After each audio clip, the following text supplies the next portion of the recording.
হরে কৃষ্ণ, রাধে রাধে। সকল বৈষ্ণব ভক্তবৃন্দের চরণে কোটি কোটি প্রণাম। আজকে আবারও আপনাদের সকলের জন্য ভগবানের একটি অপূর্ব লীলা এবং এক অপূর্ব ভক্ত চরিত্র নিয়ে চলে এসেছি। কারণ আমরা যত বেশি ভক্ত চরিত্র শ্রবণ করব, তত বেশি আমাদের মন শুদ্ধ হবে, পবিত্র হবে এবং আমরা ভক্তির আরো উচ্চ স্তরে যেতে পারব।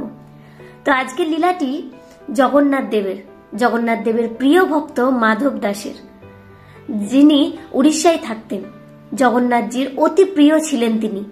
যখনই মাধব দাস মন্দিরে যেতেন, ভগবান এত প্রসন্ন হয়ে যেতেন যে ভগবান নৃত্য করতেন। আর যখনই মাধব দাস মন্দিরে যেতেন, তখন অন্যান্য যারা আরো ভক্ত থাকতেন, তারা আর জগন্নাথজিকে না দেখে মাধব দাসকেই দেখতেন।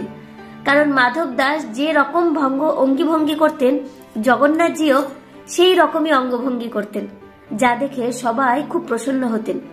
তারা আস্তে আস্তে জানতে পারলেন যে জগন্নাথজির খুব প্রিয় ভক্ত হচ্ছেন মাধব দাসজি। তাই তারা মাধব দাসকে খুব সম্মান প্রদান করতে লাগলেন। এবার এখানে আর একটি কথা আমি বলি, যখনই দেখবেন যে আপনার জীবনে প্রচন্ড পরিমাণে সম্মান আসছে, তার মানে ভগবান আপনার থেকে দূরে যাচ্ছে। ভগবান আপনাকে সম্মান প্রদান করে দিয়ে নিজে সরে যাচ্ছে। তাই সম্মান থেকে সর্বদা আমাদের বাঁচা উচিত। নিজের ভক্তিকে যত লুকিয়ে রাখবেন তত সুবিধা। তাই সম্মান থেকে বাঁচুন এবং নিজেকে একটু গোপনে রাখার চেষ্টা আমাদের করতে হয়। তো মাধব দাসজি যখন দেখলেন যে তিনি খুব সম্মান প্রাপ্ত করছেন বা সম্মান পাচ্ছেন, তখন তিনি মনে মনে ভাবলেন, জগন্নাথজি আমার ওপর আর প্রসন্ন হচ্ছে না, তিনি আমাকে দূরে করছেন। তাই অন্যান্য মানুষের কাছে আমি সম্মান পাচ্ছি, এবার আমাকে অন্য কিছু করতে হবে। কি করা যায়? নিজেকে লুকিয়ে রাখতে হবে। মাধব দাসজি নিজেকে লুকিয়ে রাখতে লাগলেন। লোকচক্ষুর আড়ালে গিয়ে তিনি সাবধানে জগন্নাথজিকে দর্শন করে ভজনে সবসময় মেতে থাকতেন। তিনি সর্বদা মাধুকরী করেই জীবনযাপন করতেন। এবার তিনি যেসব ঘরে মাধুকরী করতেন, যখন তিনি সেই সব ঘরে মাধুকরী করতে গেলেন, তখন তিনি দেখলেন যে সেখানকার মানুষরা মাধব দাসের ভক্তিকে জানতে পেরেছে এবং জানতে পেরে তার জন্য ভালো ভালো প্রসাদ, ভালো ভালো ভোজন রান্না করছে। যে কারণে এটাও মাধব দাসের ভালো লাগলো না যে ভগবান আমাকে এমন ভাবে দূরে ঠেলে দিচ্ছে যে এবার আমি মাধুকরী করতে গিয়েও এত সম্মান পাচ্ছি কেন। তাই তিনি বললেন, না, এবার এমন কোন একটা ঘর খুঁজতে হবে যেখান থেকে আমাকে কেউ যেন মন্দ কথা শোনায়। মন্দ কথা শুনলে আমার মনে হবে যে না, ভগবান আমার ওপর প্রসন্ন আছেন। তিনি ঘরে ঘরে খুঁজতে লাগলেন কোন ঘরে গিয়ে ভিক্ষা নেওয়া যায়, যেখানে আমি মন্দ কথা শুনতে পাবো। অনেক ঘর খুঁজলেন, কিন্তু সব জায়গায় তিনি ভালো মানুষই দেখতে পেলেন। ঘুরতে ঘুরতে একটি গলিতে যখন তিনি এলেন, তখন তিনি দেখলেন একজন বৃদ্ধ মাতা অনেকজন মানুষের সঙ্গে ঝগড়া করছে, কথা কাটাকাটি করছে, ঢিল ছুড়ছে। আর সেই বৃদ্ধ মাতাকে দেখে মাধব দাস অতি প্রসন্ন হলেন এবং মনে মনে বললেন, এই যে পেয়েছি, এবার থেকে ইনার কাছেই আমি ভিক্ষা করতে আসবো, মাধুকরী করতে আসবো। আর এই ভেবেই তিনি ওই মাতার কাছে মাধুকরী করতে চলে গেলেন। মাতা তো মাধব দাসজিকে চিনতেন। তিনি মাধব দাসজিকে দেখে খুব প্রসন্ন হলেন, বলে, আরে মাধব দাস, এইদিকে কেন এসেছো? তখন তিনি বললেন, আপনার কাছে ভিক্ষা নিতে। মাতা বললেন, ভিক্ষা নিতে? কিন্তু তুমি তো এখানে ভিক্ষা নাও না, তুমি তো অন্য গলিতে ভিক্ষা নাও, এখানে কেন ভিক্ষা নিতে এসছো? তখন তিনি বললেন, আমি আর অন্য গলিতে ভিক্ষা নেবো না, তোমার কাছেই ভিক্ষা নেবো, আমায় ভিক্ষা দাও। মাতা বললেন, আজকে একদিন এসেছে, দিয়ে দিই। তো মাতা ভালোভাবে রান্না বান্না করলেন, রুটি করলেন, সবজি করলেন, সেই সমস্ত কিছু মাধব দাসকে দিয়ে দিলেন। এবার মাধব দাসজির একটা নিয়ম ছিল, যারাই তাকে ভিক্ষা দিত সেই সমস্ত, তিনি ভিক্ষায় যা পেতেন সমস্ত কিছু সর্বপ্রথম ভগবান জগন্নাথজিকে মানসিকভাবে নিবেদন করতেন এবং তারপরে তিনি সেটা গ্রহণ করতেন। এইভাবে মাতা যখন তাকে ভিক্ষা দিলেন, তিনি জগন্নাথজিকে অর্পণ করে সেই প্রসাদটা গ্রহণ করলেন। পরের দিন যখন তিনি আবার এলেন, এবার কিন্তু মাতা খুব রেগে গেলেন যে এই আবার কি, মাধব দাস কি রোজ রোজ আসবে নাকি আমার কাছে এই প্রসাদ পেতে? এইসব হবে না, আমি অত পারবো না দিতে, আজকে একটু বেশি করে লবণ তেল মশলা দিয়ে দেবো। মাধব দাসজি এলেন, মাতা ভিক্ষাম দেহি। মাতা ডালের মধ্যে বেশি লবণ, রুটির মধ্যে বেশি লবণ, অন্য কিছুতে ঝাল বেশি, এইভাবে রান্না করে দিলেন।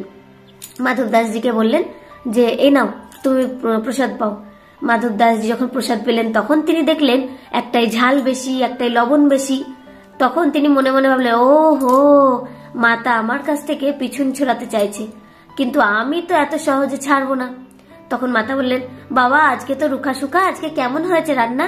মাধব দাসজি বললেন, খুব ভালো হয়েছে মাতা, কালকের থেকেও আজকে সুন্দর হয়েছে, আজকে তো আমার খুব ভালো লেগেছে, আমি আবার কালকে আসব। মাতা মনে মনে ভাবলেন, কালকে আবার আসবে? কি করে একে আমার কাছ থেকে ছাড়ানো যায়? এ তো ভারী সমস্যা, তো রোজ চলে আসছে, কি করা যায়? তখন পরের দিন যখন মাতার কাছে আবার মাধব দাসজি ভিক্ষা নিতে এলেন, মাতা এবার কি করে, চালে যে অন্ন রান্না করে তার মধ্যে পাথর দিয়ে দেয়, খাবারের মধ্যে লবণ বেশি দিয়ে দেয়, ঝাল মশলা বেশি দিয়ে দেয়। তবুও মাধব দাসজি সর্বদা বলে, রান্না খুব ভালো হয়েছে, আমি আবার আসবো কালকে। এবার এইভাবে কেটে গেছে প্রায় 1 সপ্তাহ। 1 সপ্তাহ কাটার পর যখন মাধব দাসজি আবার এলেন, মাতা বলেন, আজকে আসুক, আজকে যদি এসেছে না, আমি মজা দেখিয়ে ছাড়বো, আজকে আমার বাড়িঘর ছাড়া করবোই, আমি কিছুতেই আজকে ওকে প্রসাদ দেব না। এই বলেই মাতা রেডি হয়েছিলেন। মাধব দাসজি যেই এলেন এবং বললেন, মাতা ভিক্ষাম দেহি, মাতাজি তখন ঘর মুছছিলেন, নেতা দিয়ে ঘর মুছছিলেন, ন্যাকড়া দিয়ে। তিনি এতটাই রেগে গেলেন মাধব দাসকে দেখে যে ওই ন্যাকড়াটা যেটা দিয়ে ঘর মুছছিলেন, ওই নেতাটাকে তিনি এইভাবে গোল করে মাধব দাসজিকে ছুঁড়ে মারলেন। বললেন, যাও আজকে এটাই তোমার ভিক্ষা, যাও আজকে এটাই ভিক্ষা। মাধব দাসজি নেতাটা হাতে গ্রহণ করলেন এবং মনে মনে বললেন যে ভক্ত যা ভিক্ষা দেয় সেটাই গ্রহণ করতে হয়। কিন্তু সমস্যার বিষয় যে এই নেতা আমি ভগবানকে নিবেদন কিভাবে করব, কারণ মাধব দাসজির নিয়ম ছিল যে উনি ভগবানকে না নিবেদন করে কিছুই নিতেন না। তাই তিনি কি করলেন, সমুদ্রের ধারে চলে গেলেন এবং একটি বড় পাথরের ওপর নেতাটি ভালো করে শুকাতে দিলেন। শুকাতে দিয়ে আস্তে আস্তে আস্তে সেই ন্যাকড়া থেকে সুতো বার করে সেটাকে সুন্দর করে একটা পোলতে তৈরি করলেন এবং পোলতে তৈরি করে তাতে ঘি মাখিয়ে প্রদীপ রূপে সেই নেতাকে তিনি ভগবানের সেবায় লাগালেন। তো ভক্ত চরিত্র বড়ই অদ্ভুত, তাই না? আমরা একটু সম্মান পাওয়ার জন্য কি না করে বেড়াই, কিন্তু যারা প্রকৃত ভক্ত তারা কখনো সম্মানের আশা করে না, তারা সর্বদা নিজেকে লুকিয়ে রাখারই চেষ্টা করে। তো মাধব দাসের চরিত্র থেকে আমরা অনেক কিছু শিখতে পারি। যখন আপনি দেখবেন যে আপনার বাড়িতে গোপাল সোনা খুব তাড়াতাড়ি ভাবে সেজে নিচ্ছে, তাড়াতাড়ি সিঙ্গার করে নিচ্ছে, আপনি যা দিচ্ছেন সেটাই গ্রহণ করছে, তার মানে গোপাল সোনা আপনার উপর রেগে আছে, তার মানে গোপাল সোনা আপনার থেকে দূরে, প্রসন্ন নেই। কিন্তু যখন দেখবেন গোপাল সোনা বাসি ধারণ করছে না, গোপাল সোনা মুকুট ফেলে দিচ্ছে, আপনি তাড়াতাড়ি করে ভগবানের জন্য ভোগ বানাচ্ছেন, কিন্তু ওতে কিছু না কিছু গন্ডগোলই হয়ে যাচ্ছে, তার মানে গোপাল সোনা আপনার পিছন পিছনই ঘুরছে এবং সে দুষ্টুমি করছে। তাই এই দেখে আমরা বুঝতে পারি যে ভগবান কখন আমাদের থেকে প্রসন্ন হন। যখনই আমরা দেখবো যে ভগবান বেশি আমরা সম্মান প্রাপ্ত করছি, তার মানে ভগবান আমাদের থেকে দূরে, তাই ভগবান আমাদেরকে সম্মান পাইয়ে দিচ্ছেন। কিন্তু যখন একটু গালি ফটকার পাওয়া যায়, তার মানে ভগবান আমাদের সঙ্গেই আছেন। যেমন আমি ইন্দ্রজি মহারাজের অনেক ক্লাসে শুনেছি যে বৃন্দাবনে এসে যদি আমরা ব্রজবাসীর দুটো কথা না শুনি বা চর থাপ্পড় না খাই, তাহলে নাকি বৃন্দাবন পরিক্রমা সফল হয় না। তো কখনো কখনো ব্রজবাসীরা যদি আমাদেরকে বকাবকিও করে দেয়, তাহলে সেটাও নাকি গ্রহণ করে নিতে হয়, তাহলে আমরা বুঝতে পারবো যে রাধারানী আমাদের ওপর অতি প্রসন্ন। তাই সম্মানের আশা কখনোই করতে নেই, শুধু নিজের কর্ম করতে হয়।